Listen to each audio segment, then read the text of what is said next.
Witamy. 20 lipiec 2025 rok. No i zaczynamy.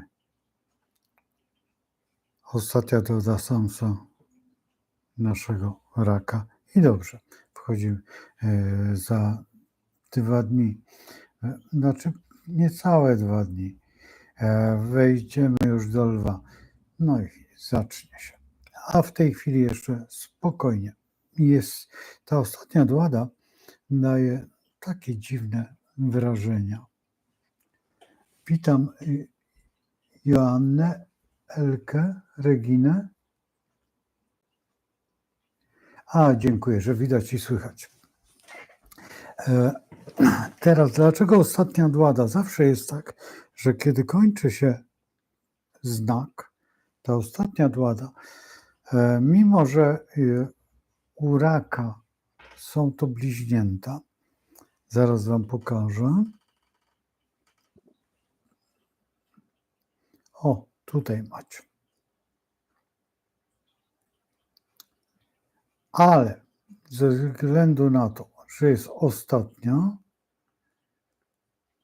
to ma charakterystykę, no jeżeli tak pojedziemy sobie od barana, tak, że w archetypie jest rybami. I dlatego też ta ostatnia dłada, właśnie te 2 dni, ja nie lubię takich dni. Dlaczego? Dlatego, że mają charakterystykę ryby. Ja nie wiem, czy widzieliście, bo jeszcze raz, bo nie jestem pewien, czy ja pokazałem, czy nie. Tutaj rak i dłada bliźniąt.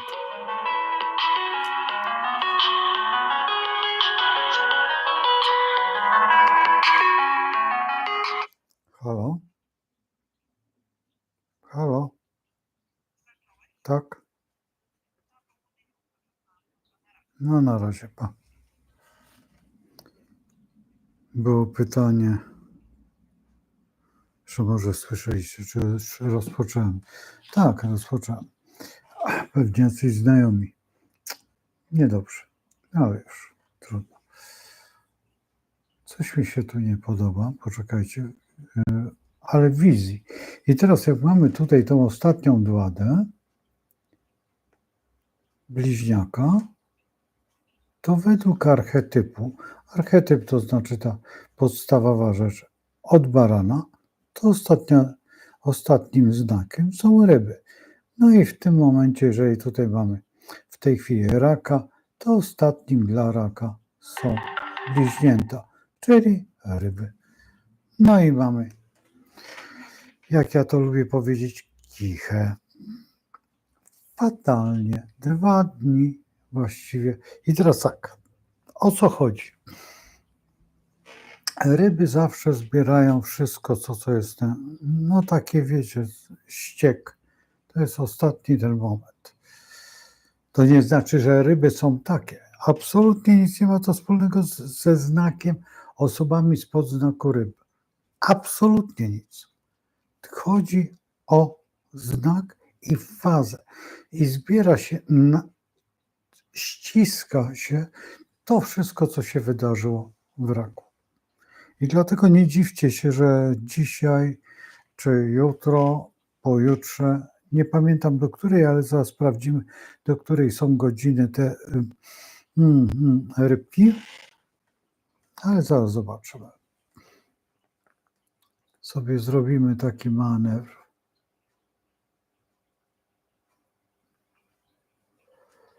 Znajdziemy sobie Polskę.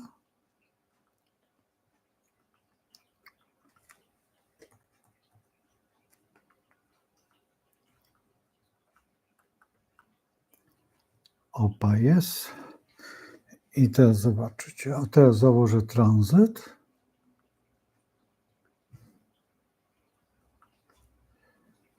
Jest tranzyt. I zaraz zobaczymy tutaj. Zobaczymy w tym miejscu. Zobaczymy, jak wygląda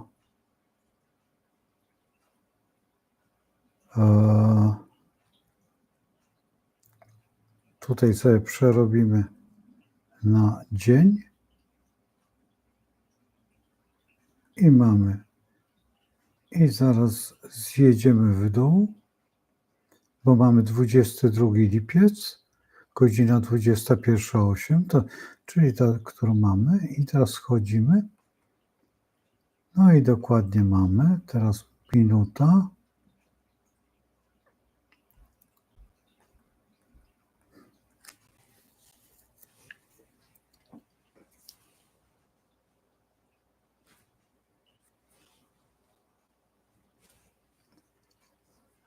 Zaraz. Jeszcze musimy dołożyć minuty.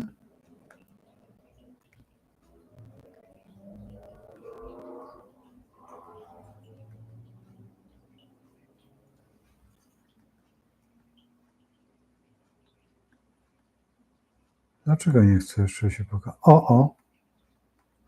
Przejechałem. Jest. Czyli jest to dokładnie godzina 15:29. Dokładnie tutaj macie. O, tu, w tym miejscu. 22 lipiec 15:29. Czyli 22 będę dopiero robił recenzję tego lwa. Tej czasu lwa. Znaku lwa. Chociaż o znaku jest tyle już zrobiłem, że tam wystarczy odświeżyć sobie te osoby, które są zainteresowane lwem. Niech poszukają u mnie na YouTubie i sobie pooglądają. A jak chcą większej analizy, to tam w pogaduszkach, tylko niech szukają w dacie. Najlepiej w datach szukać, bo wtedy omawiam pewne sprawy. Słuchajcie, tak teraz ten rak, dużo polityki. Czy dobrze, czy źle? Dla niektórych nudne, dla niektórych wspaniałe, dla niektórych oczywiste, a dla niektórych bzdura. Dlaczego? Dlaczego bzdura? No bo się nie znają na astrologii, nie wiedzą w ogóle, o co chodzi. Słuchają tego mniej więcej tak jak, przepraszam za określenie, ale jak ta z tym ryjkiem, takie świnka i grzmotu. No więc właśnie to jest to, że nie pojmują w ogóle, o co chodzi. A astrologia jest wyjątkowo, powiedzmy, że wredna, bo jednak trzeba nauczyć się tej symboliki. Czy ta symbolika jest trudna? No dla początkującego na pewno, jak ja pamiętam, się uczyłem tej astrologii, to Matko Boska, co to był lew? A jeszcze jak narysowano jakieś kółeczko z takim ogonem, no to ja jako plastyk zrozumiałem, ale dla mnie to była raczej, wiecie, jakiś zdeformowany plemnik. Bardziej do tego mi to pasowało, a nie do lwa. No ale pal 6. Potem ta panna, jakaś Emka z taką rybką z tyłu. Bzdura kompletna. Saturn to jakieś krzesełko powyginane. No w ogóle Jowisz, Łabądek. No nie, no makabra. No jak tak szczerze mówiąc, to się więcej w duchu śmiałem, jak mogłem rozpoznać. Najbardziej mi się ryby podobały. Dwa nawiasy w drugą stronę przekreślone. No dobra, no mogą być takie ryby. Wszystko ok, jedynie tylko wodnik był prawidłowy, a reszta to takie, no strzelec, nawet nie strzała, tylko jakiś łuczek, taki malutki. Sam miałem łuk, to łuk był 4 razy większy od strzały. I to kompletna. Ja patrzyłem na to troszeczkę, wiecie, tak, czy nie można bardziej obrazkowo. Jako plastyk od razu bym chciał tam lwy, zwierzęta, jakieś byki, bliźnięta, a tutaj bliźnięta 2 patyczki i 2 rzymska. No nie no, kompletne. ale taka jest symbolika. Symbolika grecka oczywiście, bo gdybyśmy dotknęli chińskiej, to jeszcze jest inna, jeszcze trudniejsza do nauczenia się, dlatego że tam trzeba się przypatrywać, który rydwan, bo tam wszystko to są prawie że rydwany. I rydwan słońca, rydwan strzelca, rydwan barana. Nie pamiętam, czy byk jest tam rydwanem, ale chyba też. I większość w rydwanie. No, to jest w ogóle, ale potem jak już nauczycie się tego wszystkiego, to nawet wam nie będzie straszne to koło meksykańskie, to właśnie nie meksykańskie, a Inków.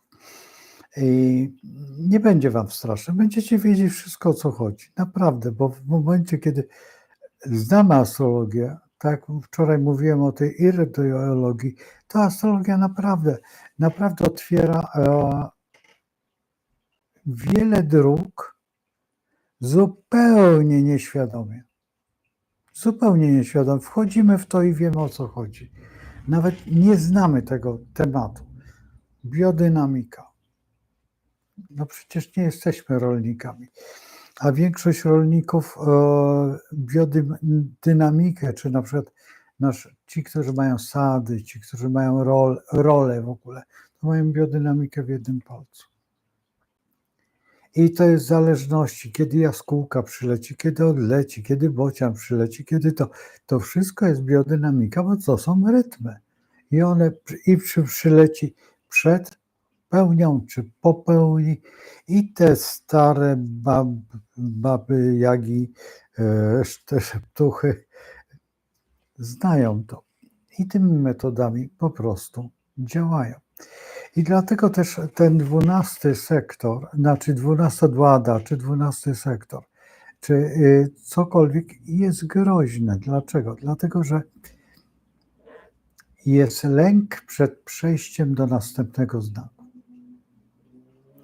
Nawet sobie nie wyobrażacie, jak ogromny lęk jest i macie ten lęk przed urodzinami dokładnie. Każdy, obojętnie kto. Na czym to polega? Boże, jaki jestem już stary. Mam 21 lat. A najlepiej jest, jak ma 26 lat. On przegrał już życie. Wszystko się skończyło. Szkoła się skończyła. Dofinansowania się skończyły, czy emerytura, ta renta rodzinna, czy jakaś tam. Wszystko się skończyło. To już tragedia kompletna.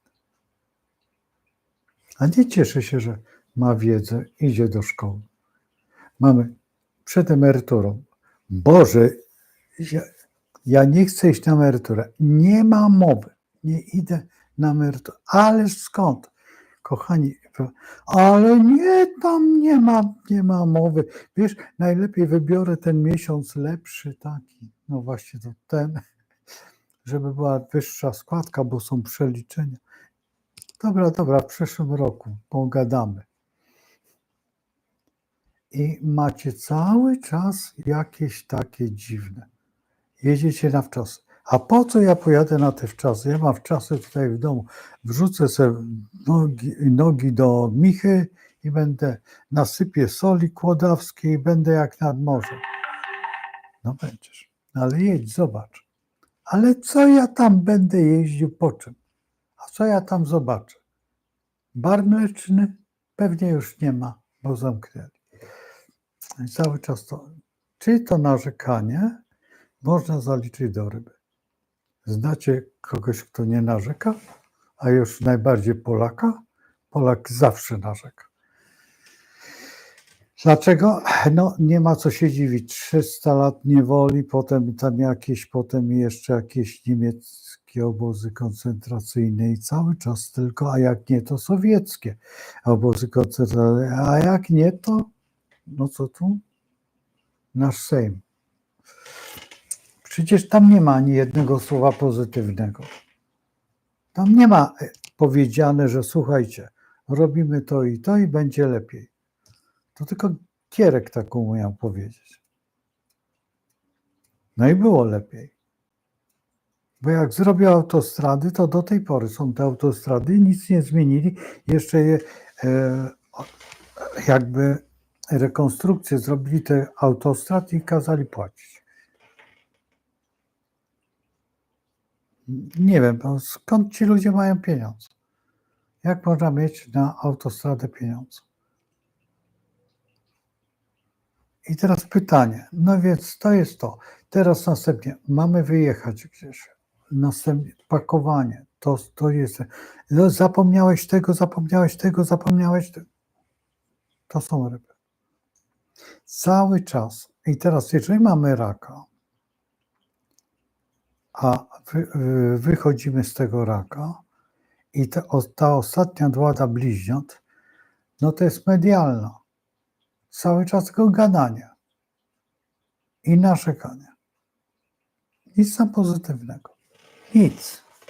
Czy jest coś pozytywnego? Oczywiście, że jest mnóstwo rzeczy pozytywnych, bo przygotowujemy się duchowo, bo to głęboko oddychamy, robimy sobie jakąś tam jogę, czy nie jogę, czy tam wentylację płuc, czy oskrzeli, obojętnie jak to byśmy nazwali, czy zhibernować te nasze dolne przepony i przeponą to chyba pracować, porobić, no i wszystko ok. I jest w porządku. I na tym to polega. Kiedy tutaj w rybach my boimy się kompletnie wszystkiego. A już najbardziej tego lwa. A co ja tam będę robił? A na co mi to? No i tak musisz tam wejść. I tak czas cię przeniesie.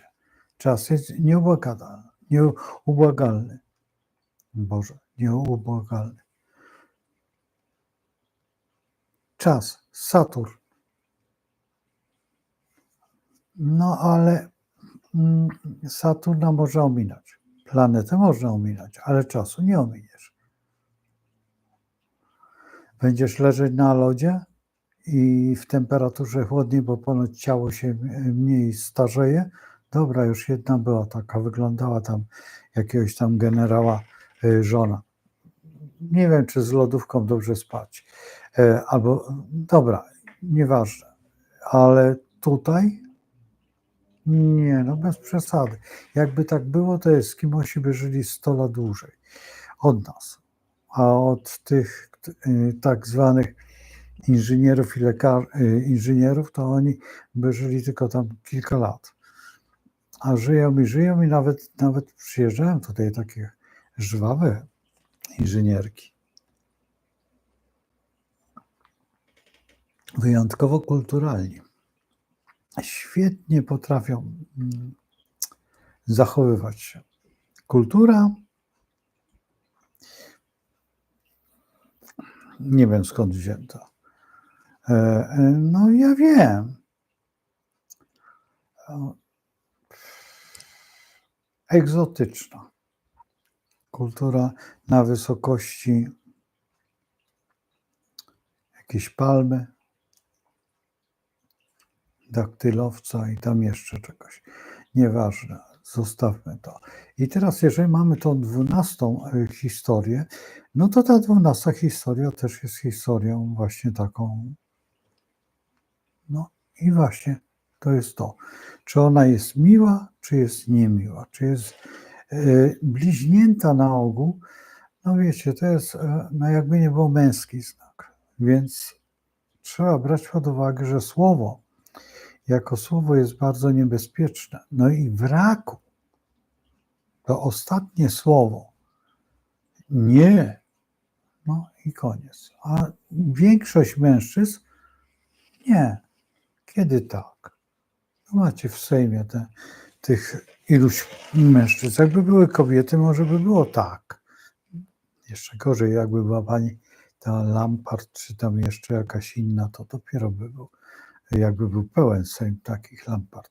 Ale może by się wreszcie uspokoiły, bo zagryzły albo tam jeszcze coś, bo to jest czasami warto. Jak ktoś chce zorientować, na czym to polega, to zwracam uwagę nie na archiwum miejsc, tylko na strefę mroku. Strefa mroku naprawdę bardzo ładnie tłumaczy te lęki i ten 12 sektor. Nie wszystkie filmy, ale ogólnie rzecz biorąc, jest to postawione właśnie na charakterze psycholęku, psychologicznego lęku.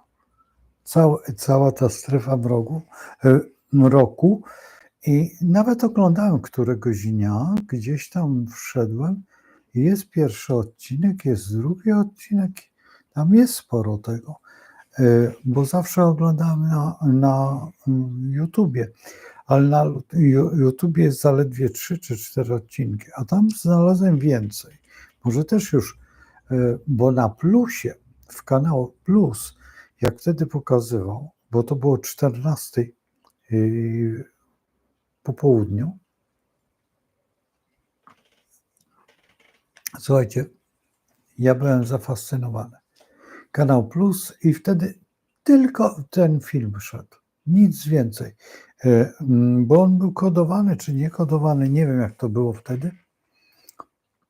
Ja nawet byłem u nich i pytałem się, ale tak z tą panią, która mnie tam przyjmowała, ta recepcjonistka, ona chyba nie kumata była. Mimo że dyrektorem wtedy była, szczerze mówiąc nie wiedziałam o tym, że była moja znajoma. Tutaj jednego ze znajomych żona. I wtedy, w tamtych czasach, teraz to nawet nie wiem, kto jest Kanał Plus dyrektorem, bo to francuska firma. I żałuję, że ja wtedy nie znalazłem się u pani dyrektora. Ale nie wpadłbym na to nigdy w życiu, że ona jest dyrektorem, dlatego że widywaliśmy się na jakichś pokazach sztuki, na jakichś tam eventach dziwnych, artystycznych. Widywaliśmy się, a w dodatku bardzo dobrze nam się tam rozmawiało, tylko nie wiedziałam, że obejmie tak wysokie stanowisko.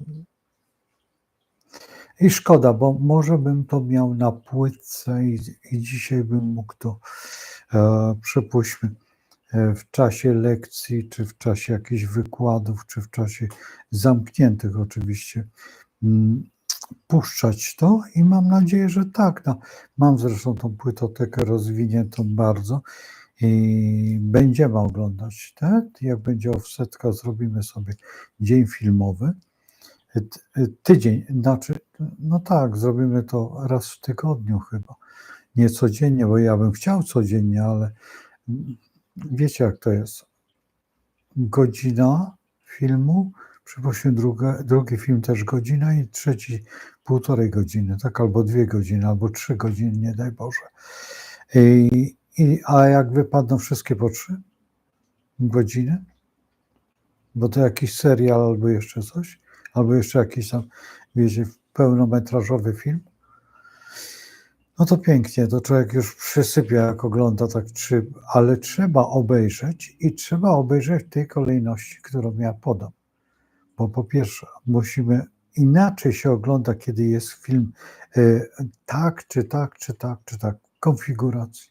Zupełnie inne treści odczytujemy później, dlatego że ja zawsze mówię, jak chcecie obejrzeć, to obejrzyjcie na przykład w tej chwili defiladę Kim Il-sena, to jest krótki film. Potem następnie Uciekające kurczaki i Skazani na sząszek. W tej kolejności. Defilada Kim Il-sena, Uciekające kurczaki i Skazani na sząszek. Ten na sząszek jest trudnym filmem, ale obejrzyjcie w tej konfiguracji. Jednego dnia sobie znajdźcie defiladę Kim Il-sena i potem znajdźcie sobie to i zobaczycie, jak wam się poszerzy światopogląd. Jak zbudujecie wtedy tą rzeczywistość. co jest w gruncie rzeczy najważniejsze. Teraz, jeżeli patrzymy na przykład z punktu widzenia właśnie tej Dwady Bliźniąt, no to macie Kim Il-sena, teraz uciekające kurczaki to informacja, jak ona idzie, i macie Skazani na Shawshank, czyli jaki jest los człowieka nieprzewidywalny. Właśnie te bliźnięta i właśnie ten lęk. Jak ten lęk buduje i zupełnie inaczej, kiedy można myśleć zupełnie inaczej niż normalnie. I dlatego ci ludzie, którzy potrafią jakby znaleźć się w danej sytuacji, mają szczęście. A ci, którzy nie, no skazani na bardzo smutne rzeczy. I to jest właśnie to, że to warto obejrzeć. Nie ma dużo filmów do oglądania, znaczy każdy film można zastrologizować, ale pamiętajcie o jednej rzeczy, że w tym momencie warto pozostać jakby w pewnym systemie, bo jeżeli macie te kurczaki, to macie uciekające kurczaki, macie dokładnie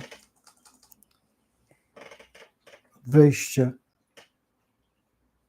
w strefę lwa i pokazanie, jaki jest lew. Na ile trzeba być odważnym, żeby stać się takim jak lew? Lwy nie muszą, ale my wszyscy, którzy nie jesteśmy lwami, musimy to przełamać.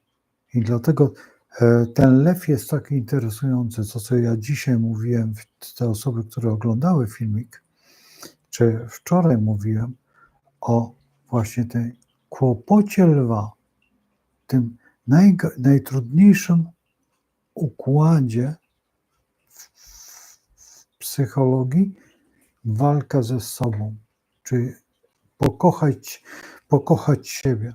To jest najtrudniejsza rzecz, jaka jest, ale o tym będziemy cały miesiąc mieć zagadki tego lwa i jakoś tam sobie przybrniemy, ale to jest jedna z najważniejszych sytuacji, jaka jest w całym zodiaku, bo niby się mówi, że ryby są najtrudniejsze. Tak, ale najtrudniejsze są te bliźnięta w raku, które kończą się i wchodzimy w lwa. I od razu w taką paszczę lwa, który jest wojownikiem, bo archetypowo on jest baranem, bo jest pierwszy. Mimo że jest lew, pierwsza dwada, a jednak ma charakterystykę barana i jest taki ryczący i teraz z tego rozgadania bliźniaka, tego pyskowania takiego wchodzimy w taką syrenę. Wycie takie. Najlepiej by sobie można było wyobrazić, że stoicie przed taką syreną statku parowego. Takie ogromne by to takie syreny były. I jak puścił parę, to ona tak wyła, że mewy padały trupem, a kapitan zatykał uszy, no i wszyscy albo na przykład pamiętacie kolej. No i jeszcze dzisiaj jest taka parówka, jak jedzie ta lokomotywa i tego takie, wiecie, taki odgłos. Jeszcze czasami taki przerażający odgłos mają ciężarówki, te takie wielkie, które jeżdżą, takie ciągniki, te ciężarówki, nie wiem jak one, many czy nie many, ogromne, koła wielkie. Jak ten film się nazywał? Uciekło mi, jak się ten film nazywał. Ale chyba Kaczka. Czy Kaczka? Że jechał tą ciężarówką i cały czas tam rozmawiał o czymś. No ale zostawmy to. I teraz idziemy w tą Dwadę Bliźniąt i teraz warto by było skorzystać z tego, żeby zrobić sobie taką strukturę własnego rozsądku, taką, znaczy zbudowania, czegoś, co byśmy chcieli uzyskać. I jak wejdziemy do lwa, będziemy mogli z tym dyskutować. Faktem, że jeszcze mamy czas, bo to podałem wam tą datę, ale ta prawidłowa data jest dopiero wtedy, kiedy nastąpi koniunkcja Słońca z Księżycem, więc znów do nowy jeszcze mamy kilka dni i całe szczęście, bo wchodząc do lwa dostaniemy jakby taką inną formę niż w tym raku, bo rak to jest taki romantyczny i taki niewinny, a lew już pokazuje taką ogromną siłę i wtedy my z tej siły możemy obudzić się i wytrzeźwieć i zbudować sobie, bo jeszcze jesteśmy w fazie tego lunarnego raka i możemy sobie zdeklarować siebie sobie. Bo pamiętajcie o tym, że my cały czas walczymy o siebie, nigdy o kogoś. Komuś możemy to tłumaczyć, oczywiście tak jak ja wam tłumaczę, ale trzeba brać pod uwagę, że zodiak jest nasz, nie jest wspólny, nie jest małżeństwa. No chyba, że zrobimy małżeństwo, ale to nie ma sensu, bo ten zodiak nie jest kompletny, mimo że mamy ślub, mimo że jesteśmy parą, mimo że jesteśmy nierozłączni, jak to się mówi, stanowimy o tym zodiaku, to on nie ma takiej płaszczyzny, jak ma właśnie zodiak każdej z osób i na przykład chociażby, jeżeli robimy na rzecz, czy na przykład na firmę, bo firma też jest jedna. To jest fakt, że tam jest zarządzający, ten główny. Czasami ten zarządzający jest bardzo dziwną postacią. Ja kiedyś robiłem taką firmę i w pewnym momencie się tak zastanawiałem, kto jest tu właścicielem tej firmy. Poprosiłem o wszystkich zodiaki, znaczy daty, no i siedząc patrzę, a to małe dziecko, które jest. I ja mówię, przepraszam, czy wy czy państwo sobie zdają sprawę, że to małe dziecko jest szefem firmy? A ten tata się zaczął śmiać i mówi, bo tak jest. Mówi, myśmy założyli ze względu na dziecko. Pracowaliśmy w firmie, ja w swojej, żona w swojej i w momencie, kiedy się urodziło dziecko, stwierdziliśmy, że będziemy wychowywać w domu, ale będąc w domu. Nie będzie żadnej niani, nie będzie to i założyliśmy firmę. I w gruncie rzeczy przez niego, dla niego. No i się wyjaśniło. Było to miłe dla mnie, bo wiecie, jako młody astrolog, dając taką tezę, to powiedzą, no to faceta porąbało strasznie. A oni bardzo ładnie wytłumaczyli i potem już nie miałem tego lęku. Ja mówię do tych wszystkich, którzy będą się uczyć astrologii, albo którzy są już astrologami, a czasami chcą ugryźć się w język. Nie bójcie się. Jeżeli widzicie coś takiego, walcie prosto z mostu. Nikt wam nic nie zrobi. Im bardziej widzicie, im bardziej jesteście, można by było powiedzieć, bezczelni, wtedy jesteście bardziej szczelni w tej swojej interpretacji. Bardziej szczegółowi nawet. Ta bezczelność doprowadza do tego, że jesteście bardzo szczegółowi.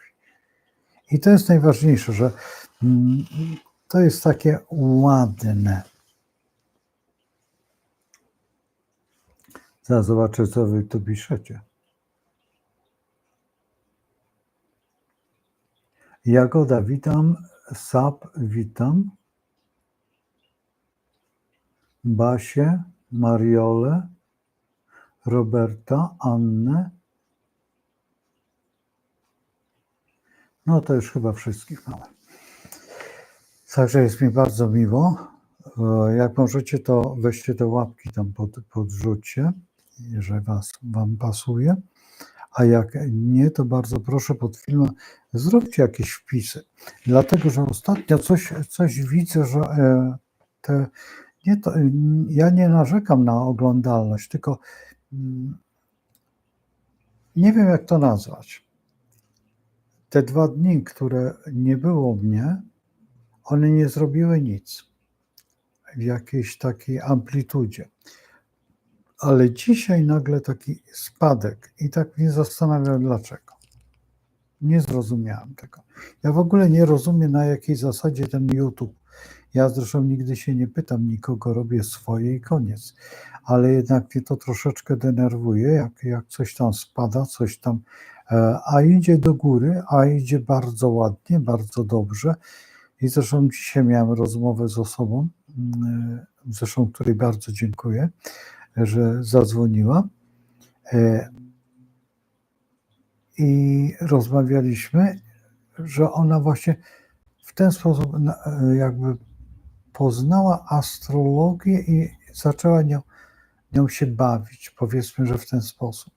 I właśnie o to chodzi, że trzeba nauczyć się bawić. I od lat ogląda, nie rozmawialiśmy, jak długo ogląda, bo rozmawialiśmy, ja też dziękuję bardzo za tą książkę jednocześnie tej osobie, bo będę starał się ją zdobyć, tą książkę. Ponieważ coś się dzieje właśnie w tym YouTubie. Nie wiem dlaczego, ale nadal ta cenzura jednak jest i taka bezczelna cenzura.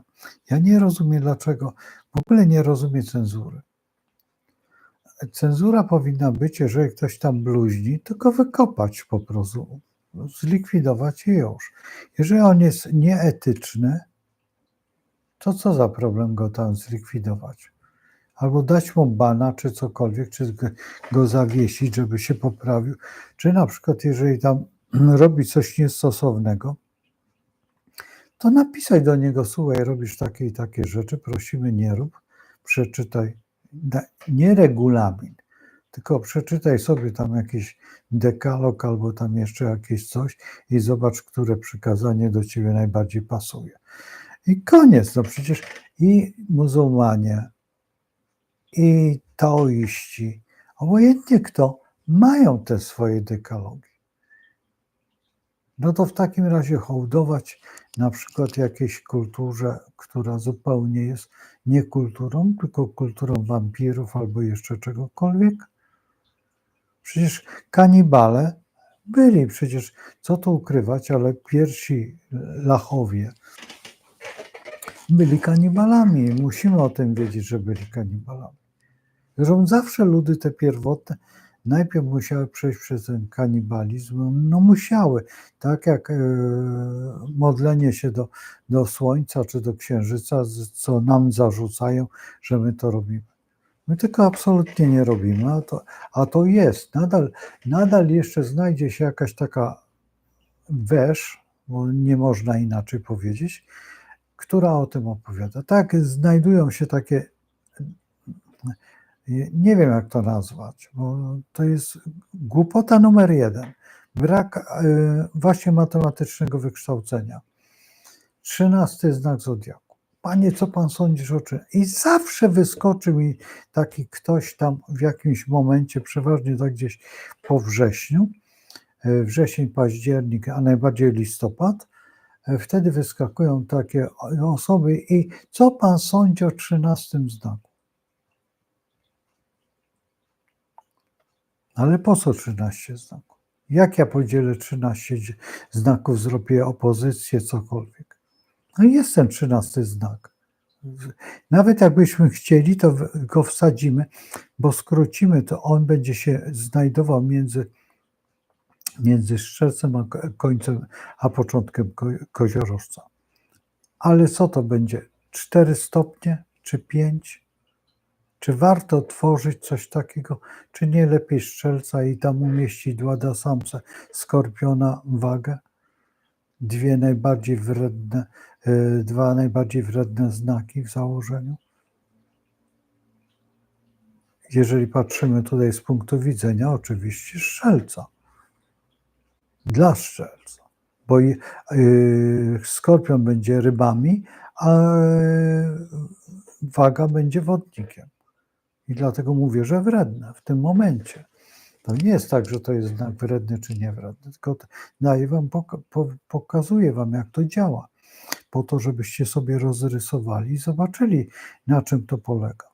Bo dopóki nie zaczniecie rysować, dopóki nie zaczniecie badać tego wszystkiego, to potem będziecie troszeczkę albo niedouczeni, albo w założeniu, wtedy to najlepsi na świecie.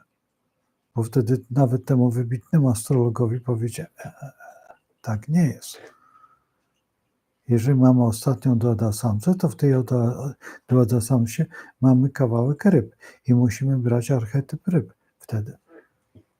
I wtedy idziemy w dół. Mimo że mamy męski znak, idziemy do przodu, to rzucamy zawsze tą formę, która jest niebezpieczna. A dlaczego? No bo każde rzucenie nie wiadomo, w kogo trafimy. A nie możemy brać pod uwagę, że na 100% trafimy w cel. Zawsze lepiej przyjąć zasadę, że to się nie tak uda, jak powinno się udać, a w rybach na pewno nie. No więc jak jest? Więc ostatnie te 2 dni, czyli jutro i pojutrze, będziemy się przyglądać, jakie są udarczniki i niedołuki, tak? Bo to chyba tylko tak można nazwać. Bo to będą 2 dni bardzo interesujące, naprawdę. Że już ten rak jest niedołukiem w stosunku do lwa, co do władzy, no to macie w tej chwili. Przecież to jest cyrk. Oni chcą, oni nie chcą, oni będą, oni nie będą, oni wystawią to tamto, a jak poszedł Hołownia do Kaczyńskiego, to już w ogóle raban nie z tej ziemi. A dlaczego miał nie iść? Został zaproszony, to proszę bardzo. A co to? Nie wolno? Chodzi się gdzie chce. A jak chodzą na wywiady do pani tej Moniki Jaruzelskiej, to wszystko w porządku? To tutaj wolno? A tutaj nie wolno? Co za różnica? A przecież wiemy, że Jaruzelski był czerwony jak marchewka i to jeszcze taka z sierpem i młotem. I że pilnował tego interesu jak nie wiem. Potem się to rozpasało.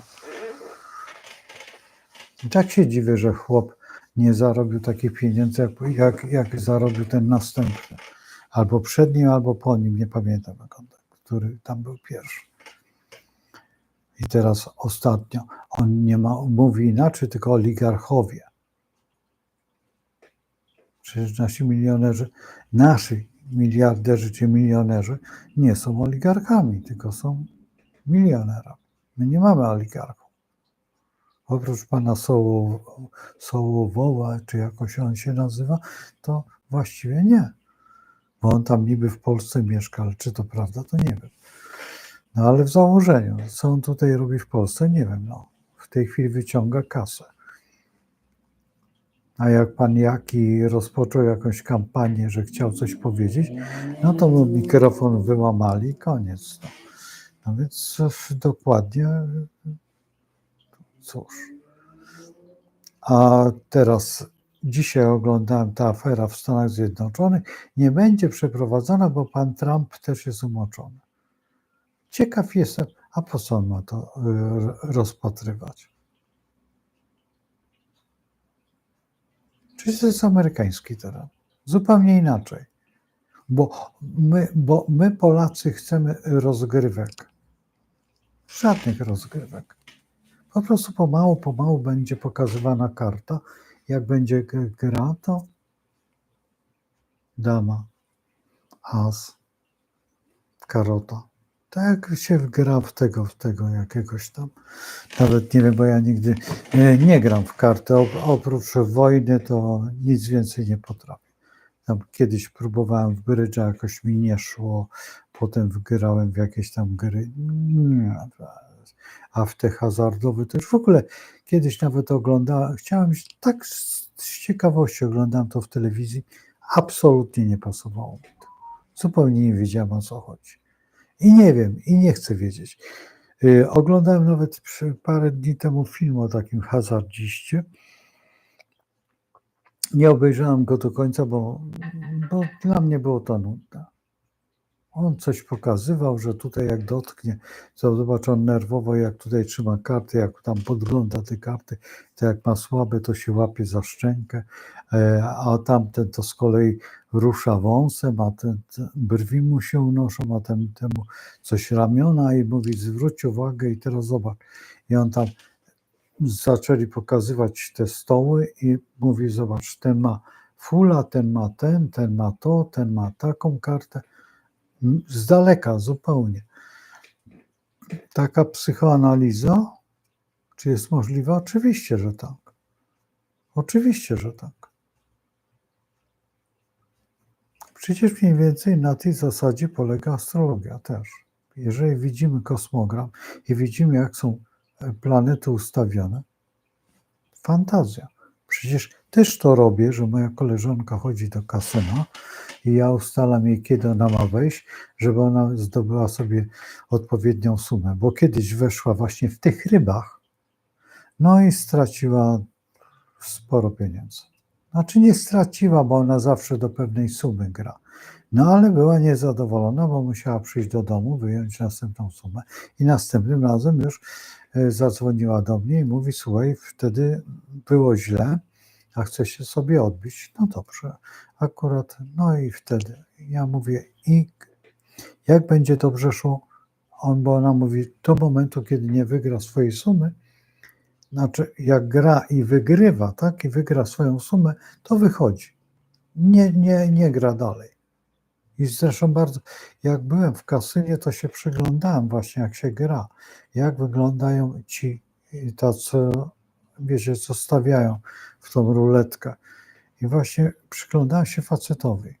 Nic nie robił i nagle rzucił tam, przesunął, posunął i zostawił.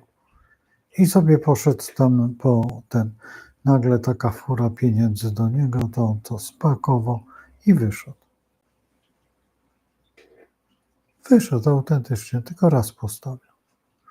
I ja się pytałem tam kogoś, bo krupiera się nie ma, lepiej z krupierem w ogóle nie, ale na przykład ta moja koleżanka powiedziała, że niektórych krupierów nie lubi. I przyglądałem się, jak krupierzy robią, znaczy jak oni działają. Faktycznie, że ta krupier była taka oschła, taka zimna, taka niemiła i tak robiła to wszystko z taką premedytacją. A przecież kupę lat temu tutaj w parku spotkałem dwóch krupierów z Anglii.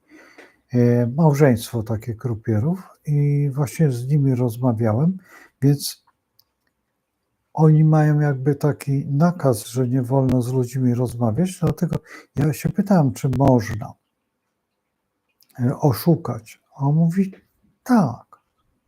Mówi, dobry krupier, jeżeli puszcza, to puszcza to, co on chce.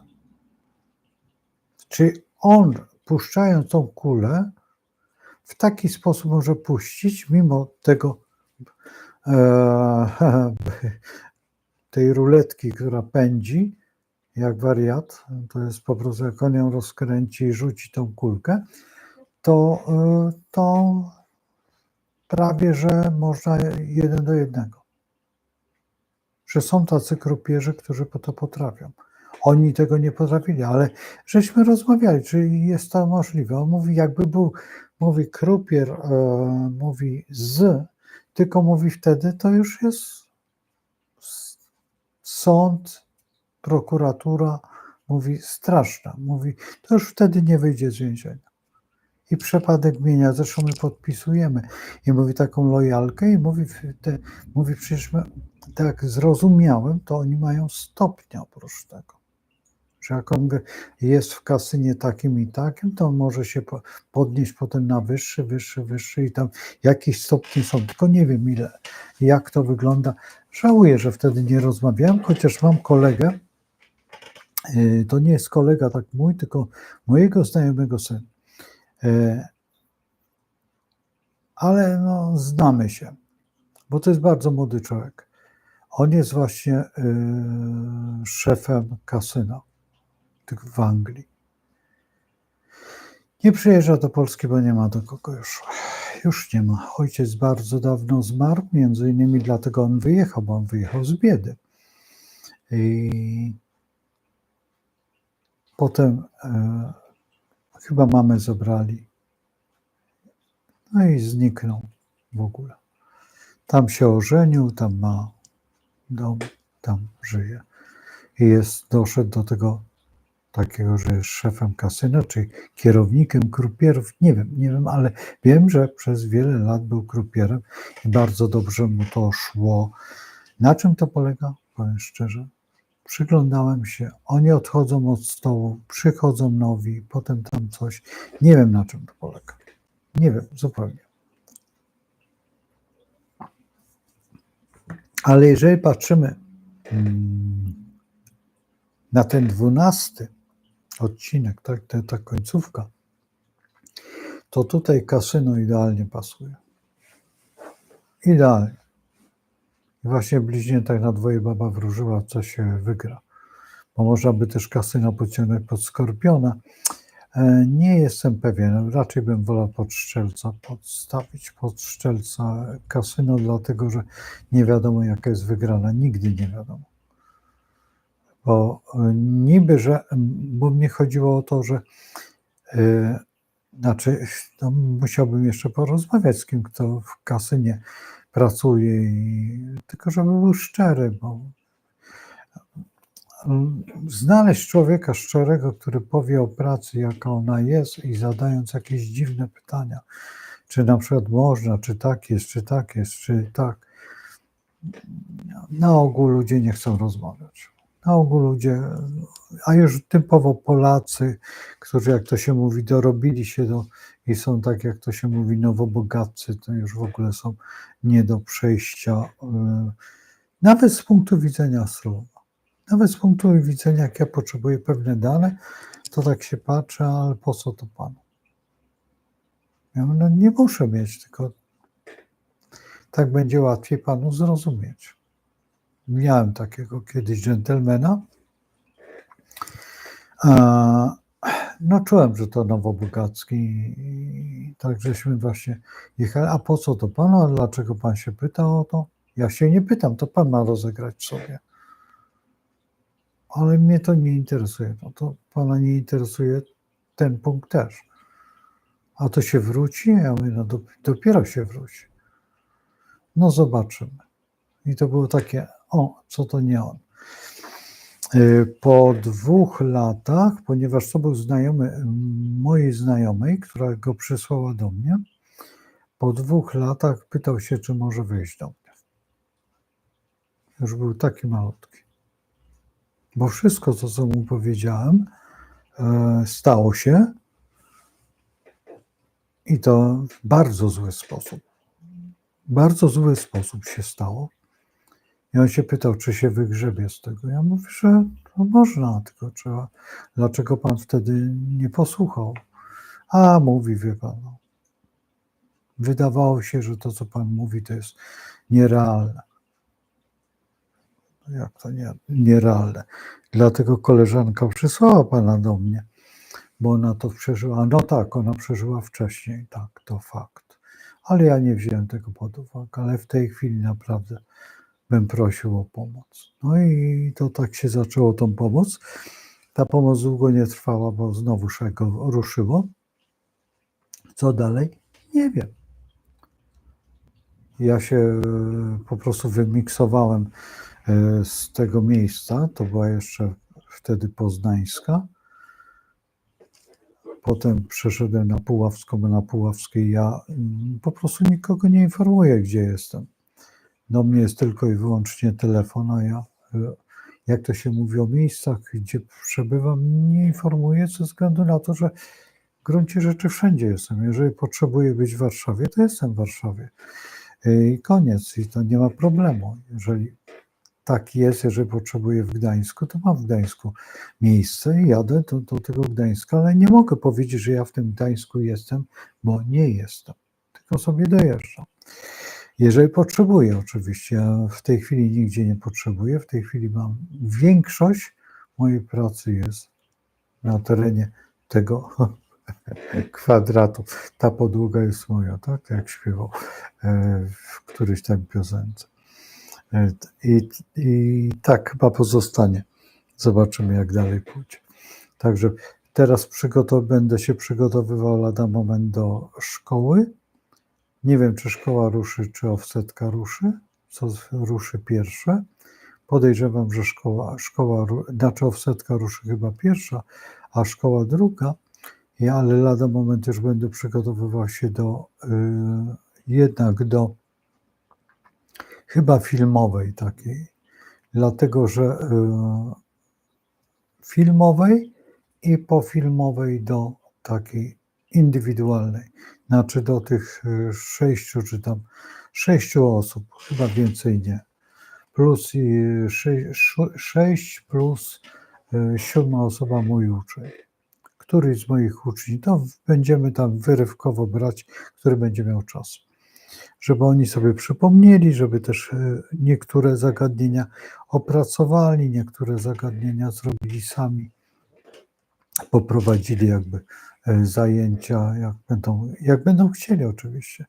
Podejrzewam, że będą chcieli współuczestniczyć, dlatego że to też Wam ułatwia to, że zobaczycie, że też w przyszłości będziecie mogli tak samo usiąść koło mnie. Niekoniecznie tu, bo to będzie, wiecie, w internecie to i będziecie odpowiadać, jak to skrzypi.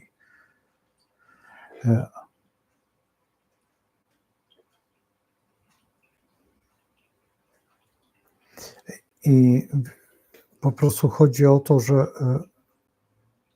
zobaczycie, że to wcale nie jest takie trudne, że oni świetnie znają te wszystkie chwyty astrologiczne, te wszystkie działania astrologiczne i to, co jest właśnie w tym momencie, kiedy jesteśmy w tym 12 dładzie, jak się zachowywać, jak wykorzystać ją, do czego ona służy. I ewentualnie nawet Wam opowiedzą swoje historie, ze swojej praktyki, bo jest zawsze lepiej, tak, macie film mój i na dole są posty. I najbardziej dziwię się, że niektórzy nie czytają tych postów, a piszą jakieś głupoty. No właśnie ostatnio napisała mi jakaś osoba i tak się zastanawiam, czy puszczać ten film, który mam go tak zdołować, jak to się mówi, czy też nie puszczać. Nie wiem, po prostu nie mam jakby zdania. Dlaczego? Dlatego, że któregoś razu puściłem film, który był kontrowersyjny bardzo, bardzo trudny. I kilka osób napisało, że nie, pierwsza osoba napisała, że to są brednie, coś takiego. I potem następne osoby też. Dopiero któraś tam z osób, która tutaj bardzo często występuje, ta dziewczyna, napisała właśnie taki pozytywny, bardzo pozytywny o tym, na podstawie jakby tego filmu. Jakby w ogóle nie słuchała tego, tylko rozpisała się. I od tego momentu fala, dosłownie fala, tam chyba ze 12 wpisów było, bardzo pozytywnych. Ale te wcześniejsze, te negatywne, pociągnęły te negatywne. Ja wiem, że są trolle, ja wiem, że są takie osoby, ja wiem, że jest dużo osób, które bardzo lubią, jak to się mówi, komuś dokuczyć. Tylko że trzeba pytać się po prostu, dlaczego ja tak zrobiłem, a nie tak. bo wtedy ja świetnie, przecież ja sobie tutaj opowiadam, jak ktoś się zapyta, dlaczego, co to jest archetyp, no to mu wytłumaczę ten archetyp, jak nie zrozumiał. A ja wcale się nie dziwię, że nie rozumie, że nawet przeglądając 3, 4, 5 razy ten film, a nie będzie go oglądał 5 razy, tylko obejrzy go 2 razy i powie, nie rozumie, o co tam chodzi. Pan Ryszard coś tam albo odleciał. Bardzo często, dlatego że my mamy taką zasadę, że pewnych kwestii nie wykańczamy, dlatego że wykończy je czas. Dlaczego? Dlatego, że wchodzi uran. Ten uran, o którym mówiłem, nieprzewidywalności. On w tej chwili jest w bliźniętach. Wenus też jest w bliźniętach, tak? I Księżyc wychodzi teraz z bliźniąt. Zobaczcie, że wyszedł właśnie Księżyc z bliźniąt tutaj. I jeżeli mamy ten uran tutaj i tutaj, czy on się tyczy tej dwady? Oczywiście, że tak. I teraz o co chodzi? O przewrót, ale to tylko wtedy, kiedy te planety się znajdują. To one w tej dładzie też się znajdują. I trzeba brać pod uwagę, że tam jest ten uran wywrotowiec i ta Wenus finansowa. Dlatego w tej chwili te wszystkie afery, które idą, to wyobraźcie sobie, że ci inżynierowie są za pieniądze. O tym mówił Jaki.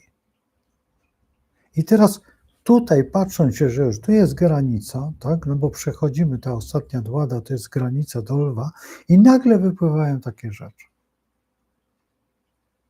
I to mówi człowiek, który jest tam w tym Europarlamencie, a ci mu łamią rozmowę, redukują jego mikrofon.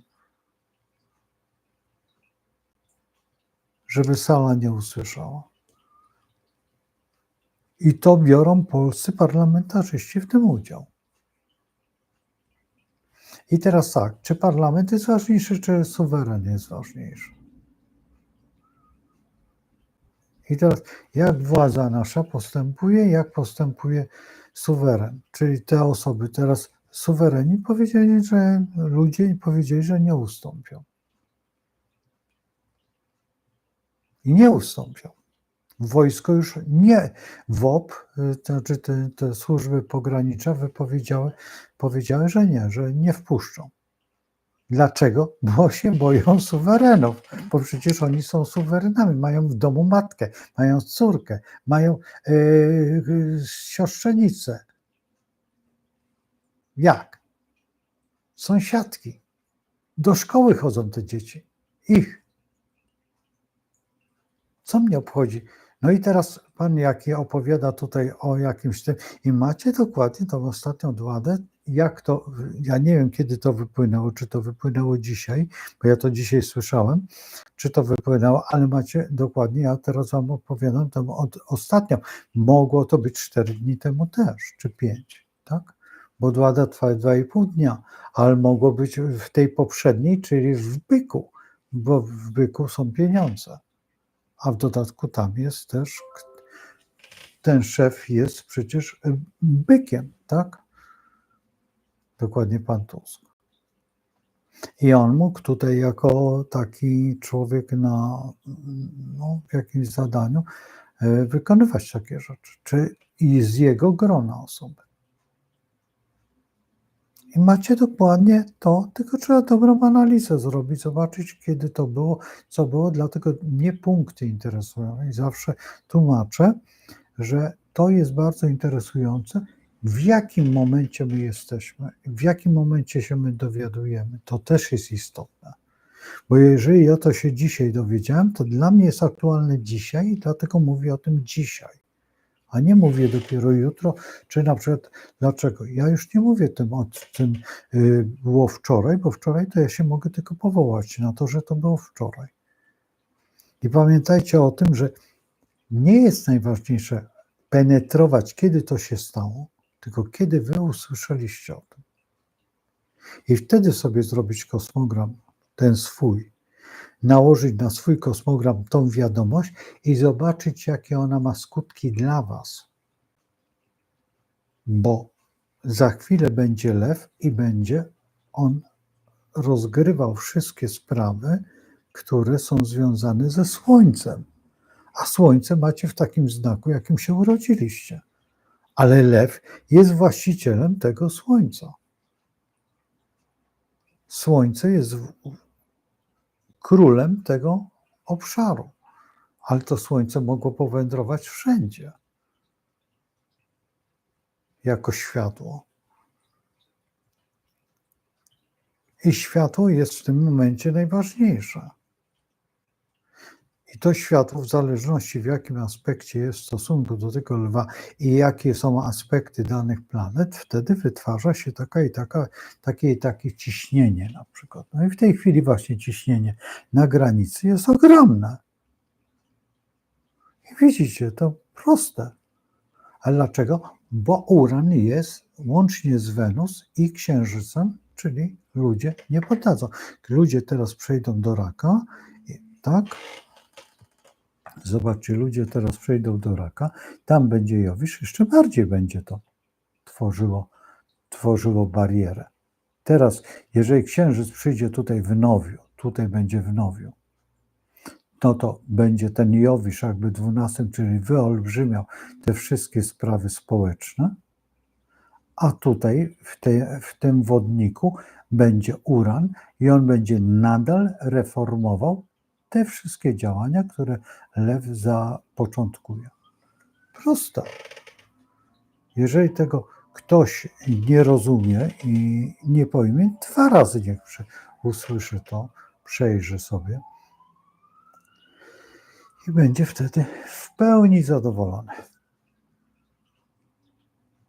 Miejmy nadzieję, jak zrozumiał. Dlatego astrologia jest bardzo miłą wiedzą, ale trzeba w odpowiedni sposób przygotować się i w odpowiedni sposób umieć to zinterpretować, co nie jest problemem. Problemem jest to, że Merkury, który jest na ascendencie, właśnie to będzie robił teraz. I to będzie robił w bardzo bezczelny sposób. Bardzo bezczelny sposób. W dodatku Merkury jest retrogradujący, więc on penetruje całe ryby. I on będzie teraz wyciągał wszystkie te sprawy ofiar. Nazwijmy to w ten sposób. I on wszystko wyciągnie. W dodatku Merkury, pamiętacie, Wenus i Uran jest. Więc on to wszystko pociągnie. Uran mu pomoże, Wenus mu pomoże i Merkury sobie tutaj zrobi porządek taki, że to tak zirytuje. Zobaczymy. Czy będzie podobnie jak z panem Petelickim i z panem Papałą?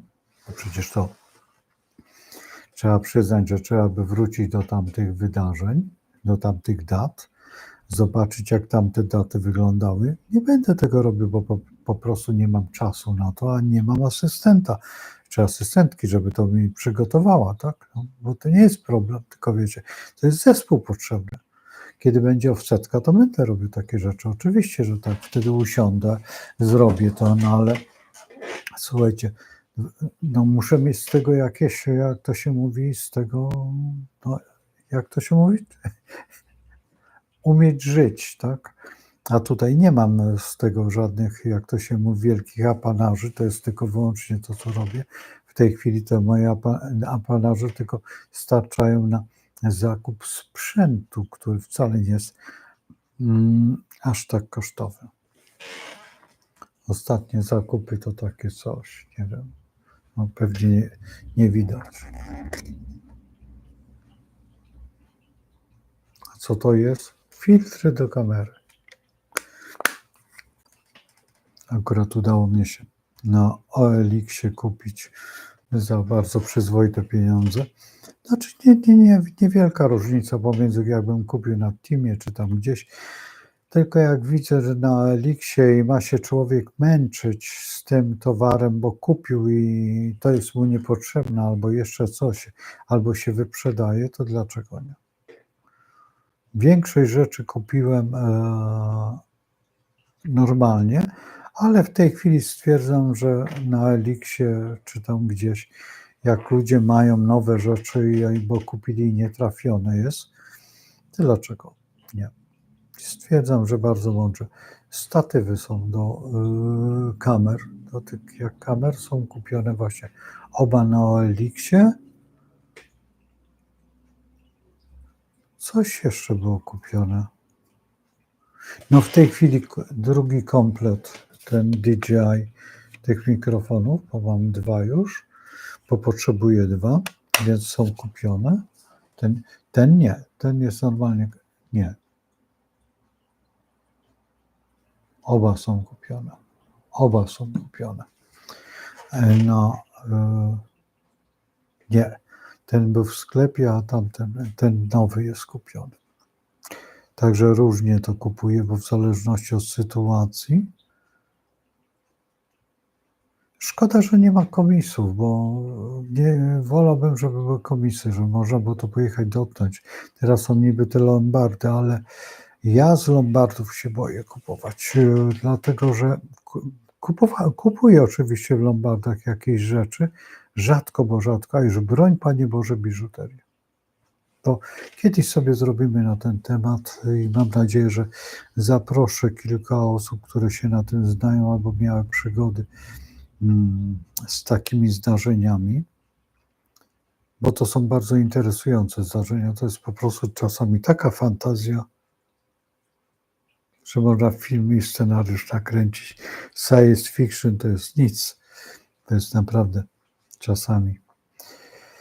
Także jesteśmy cały czas w 12 sektorze raka. Biżuteria to też, tak? Bo czasy idą dziwne. No i miejmy nadzieję, że ten nowy czas, który przyjdzie, no będzie poprawiony. I właśnie tutaj ja wrócę tutaj do pana prezydenta Trumpa i Kennedy'ego i tej afery tam. Czy ta afera będzie wykorzystana przez pana Trumpa? Na 100%. Więc jeżeli ktoś mówi, że nie będzie albo to, a to w dodatku ja słuchałem to wypowiedzi pana Szlachtowicza, którego bardzo sobie cenię. Bardzo go cenię, ale nie wiem skąd u niego, no właśnie to jest nieznajomość astrologii. Ten wątek takiego dołowania, że już pan Trump jest też, bo pan Trump jest umoczony, bo pan Trump jest taki, bo pan Trump jest taki. No nie zupełnie tak jest, dlatego że pan Trump mógł tam być, zobaczyć co jest, no i stwierdził, że dobrze, kochani. Ale ja zobaczyłem, no i co z tego, że jest, to jest tylko 70 parę osób. A ile lista Wilsteina miała osób? Przecież lista Wilsteina jest, nie wiem ile tam osób było, ale ja przeglądałem tą listę prawie z dokładnością Cyrulika, już najbardziej moja córka. Kompletnie. Każde nazwisko przejrzała. Kompletnie, dlatego że ja żyłem w środowisku bardzo wrednym. Wokół mnie od szkoła podstawowa nie, ale to środowisko zewnętrzne, poza, w tamtych czasach, bardzo wredne, bo wtedy przecież były strajki studentów. Przecież u moich kolegów w szkole podstawowej były rewizje. I mnie się udało, bo ja akurat miałem grypę Hongkong, wtedy zachorowałem na tą grypę Hongkong i powiedzmy, że się udało. Powiedzmy. Ale potem w liceum, kiedy wszedłem do liceum, to już zaczęły być pewne schody. I to poważne schody, a już najbardziej przy maturze. I później też, tylko że ja akurat obszedłem to jakby od drugiej strony i jakby, no można by było, no tak można by było powiedzieć, wszedłem z Czerwoną Armią. Tak. Autentycznie, tak bym wszedł do pracy z Czerwoną Armią, a kiedyś opowiem o tym. I w ten sposób po prostu ja sobie wyrobiłem jakby środowisko, ale to w jakim ja byłem środowisku, to z tej listy Wilsteina, no tak 7 osób to spokojnie z tej organizacji znam. Znam. I jeżeli ta lista Wittsteina zrobiła wrażenie jakieś, to zrobiła. Czy oni działają? Przecież działają, są nadal. Te służby nie zmieniły nic. A co jest tutaj dalej? No więc tamte służby tak samo trzeba wykorzystać. Czy to się uda? Wystarczy, że się ogłosi w odpowiedni sposób. I tutaj opowiadanie przez pana Szlachtowicza o takich rzeczy, ja tutaj mówię nazwiskowo, może żebyście wiedzieli, o czym mówię, że z którego źródła wykorzystałem. Wolę jednak pana Piekielnika jako tego dyskutanta, który właśnie mówi, ponieważ jego narracja, ja nie wiem skąd on to dokładnie tłumaczy, na jakiej zasadzie on tą logikę ma. Tą logikę, bardzo ładna ta logika jest, to trzeba przyznać. A dlaczego? Dlatego, że on jest ekonomistą i on ma tą bazę kalkulacji finansowej, czy podatkowej, czy gdzie jest korzyść i gdzie są pieniądze. I on dokładnie wie, gdzie są pieniądze, po której stronie. I czy te pieniądze są aktywne, czy nie są aktywne. Bo jeżeli ktoś ma na giełdzie, to nie są żadne pieniądze. Pieniądze są aktywne, kiedy on ma fabrykę, kiedy on ma cokolwiek, kiedy on ma dobra. To, co ma przede wszystkim Trump w tej chwili. To, co ma rodzina Kennedy, chociaż rodzina Kennedy jest po tamtej stronie. To trzeba przyznać, że jest po tamtej stronie. To nie jest tak, ale Kennedy ma sporo. A w dodatku jeszcze jedna rzecz, że Kennedy ma jedną rzecz. Społeczeństwo za sobą. A już w tej chwili on ma instytuty. I te instytuty pracują nad pewnymi rzeczami. A chcą ludzie, dlatego że się dowiedzieli, że po prostu nie chcą być Mengele. Nie chcą pracować w takich zasadach. I to jest szalenie proste już w tej chwili tutaj, no mówiłem o tym, tutaj o tym doktorze z Łodzi, taki biolog, który prowadzi i farmaceuta, który powiedział, że czy on ma wykształcenie medyczne, a ten farmaceuta ma wykształcenie i może leczyć, czy może tylko odpowiadać na pytania pacjenta, czy ten lek, jak ja mam stosować. Ale nie może farmaceuta powiedzieć w takim wypadku, że proszę pana, to proszę te tabletki. Albo to, co robią w tej chwili, a mamy zastępcze. To w tym momencie nie można, bo lekarz wyznaczył te i mają być te. I nie ma gadania. Dlatego, że lekarz ma zaufanie tylko wyłącznie do tych. Ja kiedyś zwróciłem farmaceucie uwagę w aptece. No bo nie mamy tymczasowo. Ale to zastępstwo to jest to samo. Ja mówię, nie proszę pana. Dla mnie wapno Santos, a wapno polskie to jest dwa różne wapna. I pani magister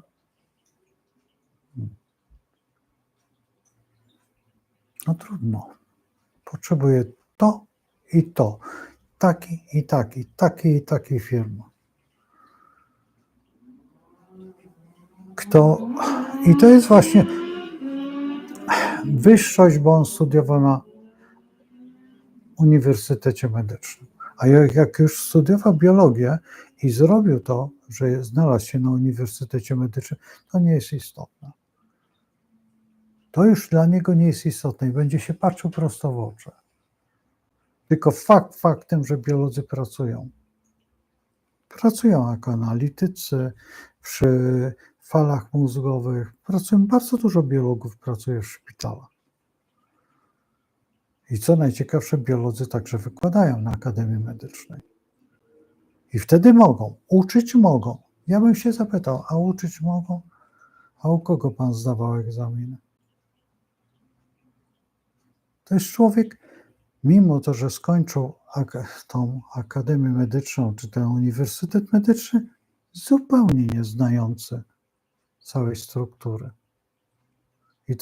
I te osoby się wypowiadają i są autorytatywne. Jeszcze patrzą się prosto w oczy. Akurat pan Kennedy jest tylko wyłącznie prawnikiem, który przeszedł jakąś drogę i jest ministrem to. Ale u nas kto jest ministrem zdrowia? Tak nie powinno być. W Stanach się to stało. Nie wiem, kto był wcześniej ministrem. Ja nie znam tamtych struktur. Ale u nas absolutnie nie powinien być ministrem zdrowia, nie lekarz. Lekarz weterynarii tak. Oczywiście, że tak. Ale to jest lekarz. A czy farmaceuta? No nie wiem. Oni mają zupełnie inne działy.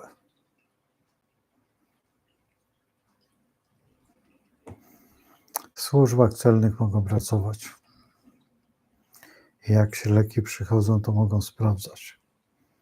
Czy w kontroli w tej farmaceutycznej, czy jeszcze w jakiejś innej. Mają od cholery pracę. Zresztą co najciekawsze, że dyrektorzy tych firm farmaceutycznych nigdy nie są farmaceutami. To jest dla mnie bardzo dziwne. No ale tak jest. I tam mogą. I w tych korporacjach też mogą. I w tych korporacjach farmaceutycznych absolutnie to nie są ani lekarze, ani farmaceuci. Farmaceuta by takich rzeczy nie sprzedawał. I w takich formach.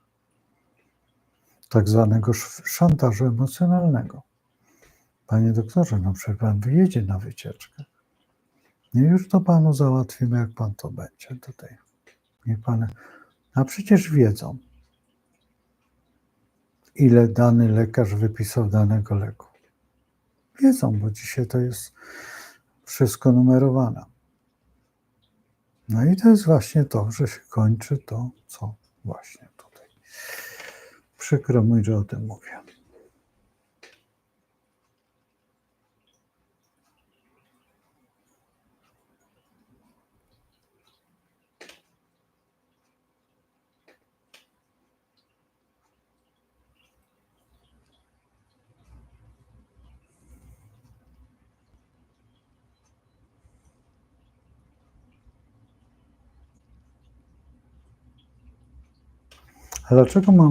Patryk, dlaczego mam mówić o aspektach? Wiesz, rzadko mówię o aspektach, bo aspekty to jest już uczenie. Ja tutaj nie uczę, ja tutaj propaguję astrologię, wiesz. I to jest to, że pewne aspekty oczywiście omawiam, czasami omawiam, ale na ogół rzadko mówię o aspektach. I tutaj, wiesz, no jedynym aspektem, o którym mówię, to tutaj jest pełnia i nów. Akurat będzie nów. A ogólnie nie, dlatego że widzisz, to jest tak, że w pewnym momencie tutaj pokazuje, jak astrologia działa, jak to funkcjonuje, żeby osoba, która dopiero co znalazła się przez przypadek tutaj i posłuchała i tak popatrzyła sobie, ten facet mówi o jakichś dziwnych rzeczach, ale ja wytrzymam to nerwowo i zobaczymy o czym. I tak sobie pomyślę, cholera, ma rację. Poczekam do swojego znaku. No i poczeka te 3 miesiące, 6 miesięcy, czasami 12, bo znam taką osobę, bo mówię po autentycznych osobach. I dzwoni do mnie tak, czekałam na rok, równy rok, żeby pan zaczął o moim znaku. Wysłałem do pana tutaj zapytanie.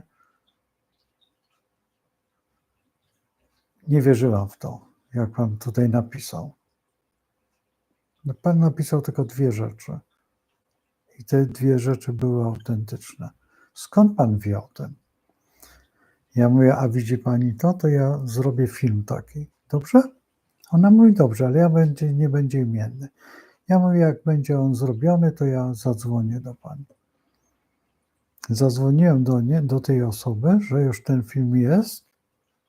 To tak, żeśmy się umówili. Ona go obejrzała i mówi, ale ja panu o tym wszystkim nie mówiłam. Skąd pan wiedział o tych rzeczach, te następne rzeczy? No i zacząłem tłumaczyć z tego. I ona zaczęła mnie wypytywać o pewne historie, które właśnie były wynikające, powiedzmy, z pewnych rzeczy. I w pewnym momencie mówi tak, to wie pan co, zrobimy tak, że ja za rok zadzwonię do pana, a ja przemyślę sobie, jakie ja mam pytania do pana, bo troszeczkę zaczynam się pana bać. Ja mówię, a czego? No bo pan powiedział te najbardziej bolesne rzeczy, a ta jedna rzecz była taka niedopowiedziana i ona jest niedopowiedziana. Za rok zadzwoniła i umówiliśmy się na spotkanie w Warszawie, bo była z Warszawy. Usiedliśmy i takiej na komputerze pokazałem, jak to jest. A ona mówi, a niech pan spojrzy na tą datę. Ja mówię, a w tej dacie to chyba, mówię, tutaj było to i to wydarzenie. Ona mówi z dokładnością cyrulika. Chciałam po to się z panem spotkać. Bo bałam się, że pan zrobi znowu już jakiś film i będzie pan jakieś banialuki opowiadał, które się stały. Ale ja chciałam tutaj zapytać się o to. A to mówi, teraz pan powiedział dokładnie. I mówi, jak to widać? Ja mówię, nie, ja nie wiem, jak to widać. I to jest to. I teraz, jeżeli robimy aspekty jakieś, to aspekty no, nie są zbyt realne. Pamiętaj o tym, że aspekty są nie zawsze realne. Jeżeli teraz się pojedzie po aspektach, to trzeba mieć super kosmogram. Dużo łatwiej jest w ten sposób, jak ja robię, zauważyć, jakie są zdarzenia. Dużo łatwiej jest tak z osobą rozmawiać, bo jeżeli wchodzimy w aspekty, to potem ktoś sobie przeniesie te aspekty na inną sytuację, bo są podobne i sobie dointerpretuje i wtedy jest wielki krzyk. Tak jak masz tutaj von Pronaja, czy na przykład tego hrabiego Wrońskiego i tutaj masz aspekty makabra. Dlatego też uczę raczej bezaspektowo. Znaczy uczę aspektów, oczywiście, że tak, ale jeżeli w ogóle tutaj prowadzę to bezaspektowo. I jak uczę, wtedy pokazuję to wszystko. I najlepszy w aspektach jest u mnie uczeń, Marian, i on najlepiej, i zrobię taką maszynkę, że się nakłada to są 2 folie po prostu. I on nakłada to na horoskop i w odpowiedni sposób, tak jak potrzeba, przesuwa. Ja to kiedyś pokazałem, tutaj jest kiedyś, to było chyba z 5 lat temu i taki z Anglii mówi, dlaczego pan tego nie produkuje? No nie, bo to jest Mariana pomysł, ale z Marianem możliwe, że dla uczniów zrobi on takie wersje, dlatego że wtedy jest dużo łatwiej interpretować. I jak się zrobi taką maszynkę na aspekty. I to jest wtedy dużo, ale nie da się tego wtedy opowiedzieć.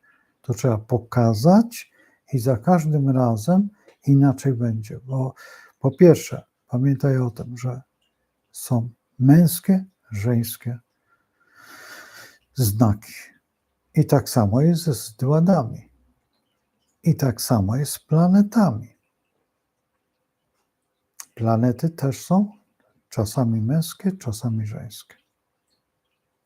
No i jeszcze jest, w której ćwiartce, dlaczego, co, jak. Kiedy u Konorzyskiej tego nie masz, u von Pronaja tego nie ma.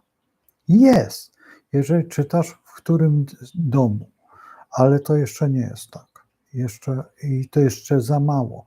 Jeżeli masz tylko z domu i z aspektu, w którym domu jest i jaki jest aspekt, gdzie on się znajduje, to jeszcze jest za mało.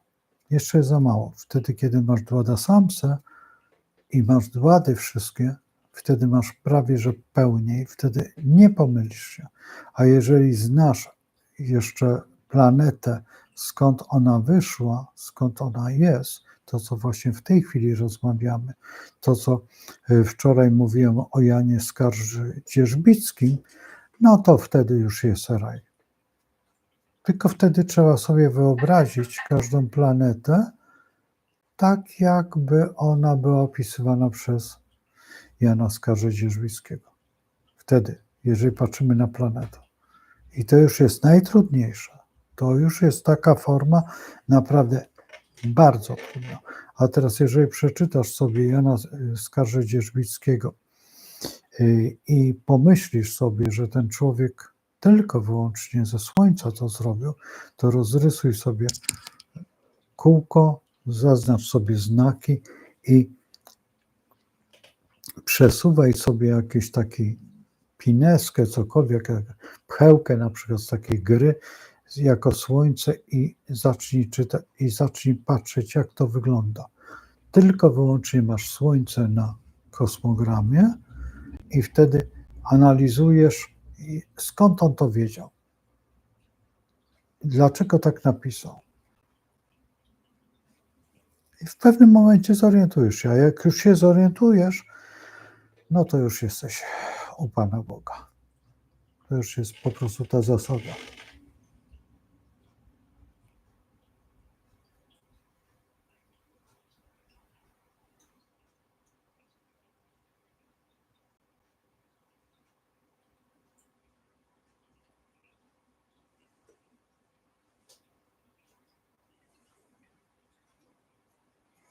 Tak, to prawda, że apteki od suplementów, ale słuchajcie, ostatnio wszedłem do apteki, proszę o lek homopatyczny, na receptę jest.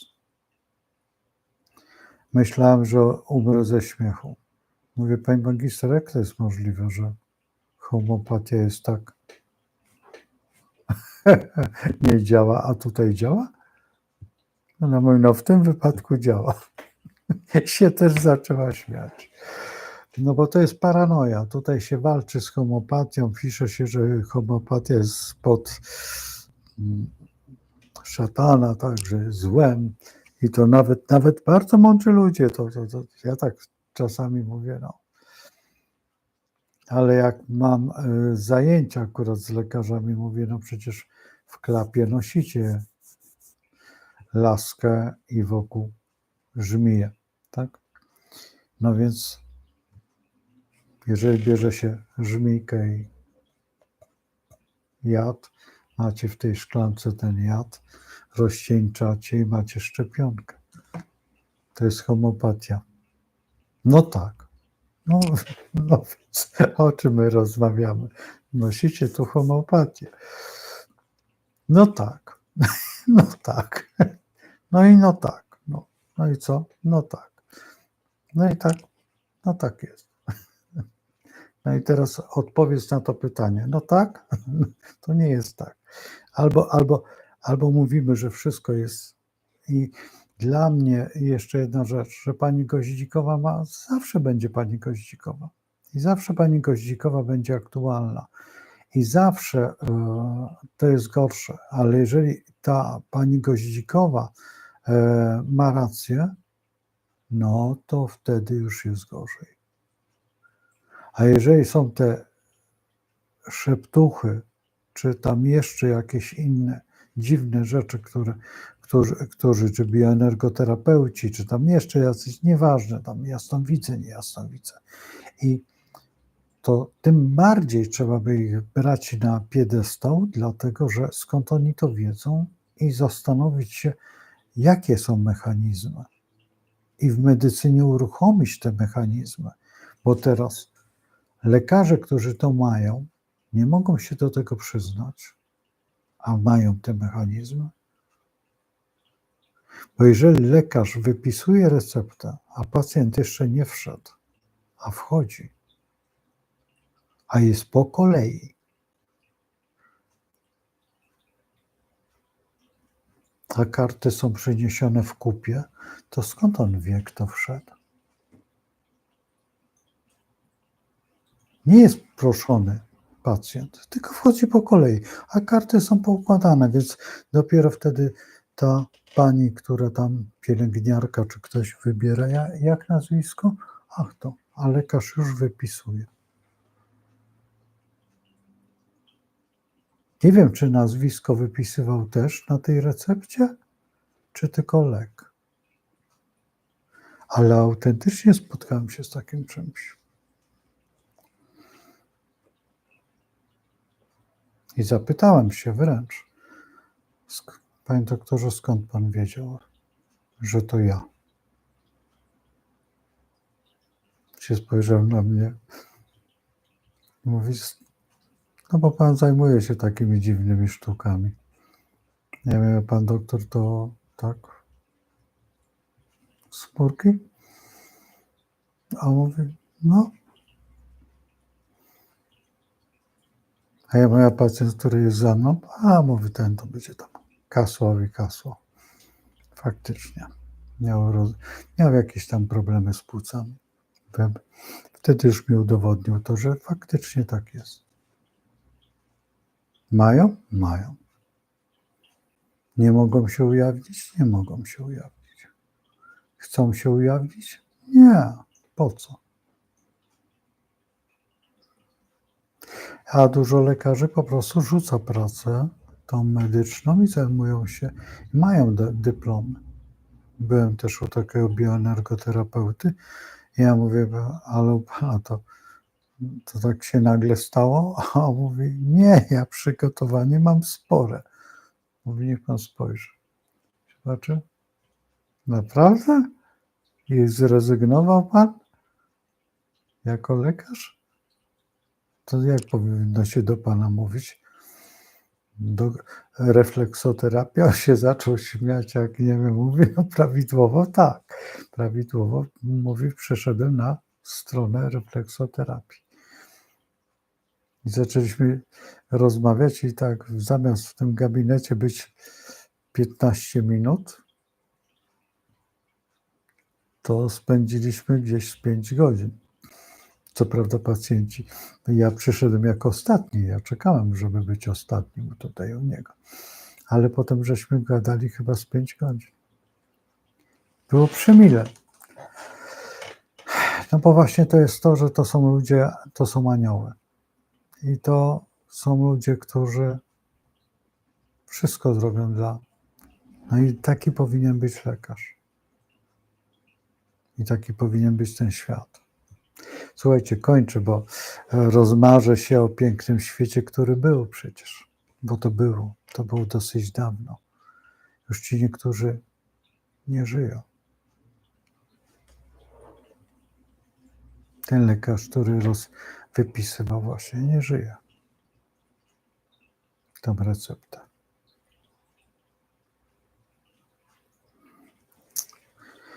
Smutne. Ale młodzi może będą, którzy mają taki talent. Bo to są talenty. To są ci ludzie, którzy dobrze myślą. Mają ten sonar myśli. Rozwinięty ten przedni płat mózgu tutaj z przodu i potrafią odczytywać nie myśli, a te wszystkie punkty, które nas dolegają. I potrafią to po prostu. No cóż, miejmy nadzieję, że wrócimy do tego wszystkiego, że ta epoka wodnika to zmusi świat do takiej wersji, a musi tak być. To już ręczę, że będzie. Tylko co będzie pomiędzy, zanim dojdziemy, to tutaj może być właśnie ta masakra. I szkoda. I trzeba za wszelką cenę mieć takie biblioteki, żeby zostawić cokolwiek, chować te rzeczy przed barbarzyńcami. Słuchajcie, zostawiam was i trzymajcie się. Ja zaraz przeczytam co.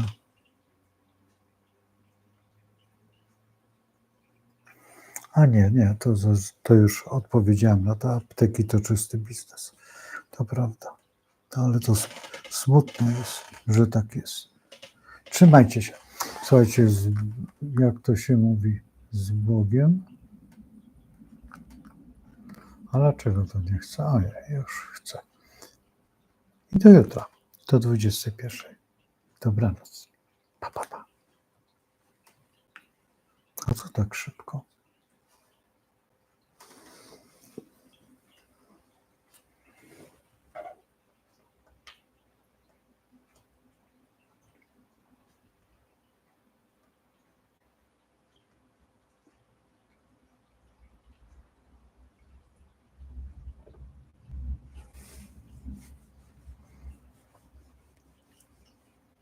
Elu Konwalię, jak zobaczysz, trzyma jeden z największych astronomów Polski. Udowodnił, trzyma konwalię, ten obraz. Na tym obrazie, który chyba sam sobie namalował. Jeżeli to, co wiem, to jest jego obraz Kopernika i on trzyma właśnie konwalię. Słuchajcie, dobranoc, bo będziemy gadać całą noc.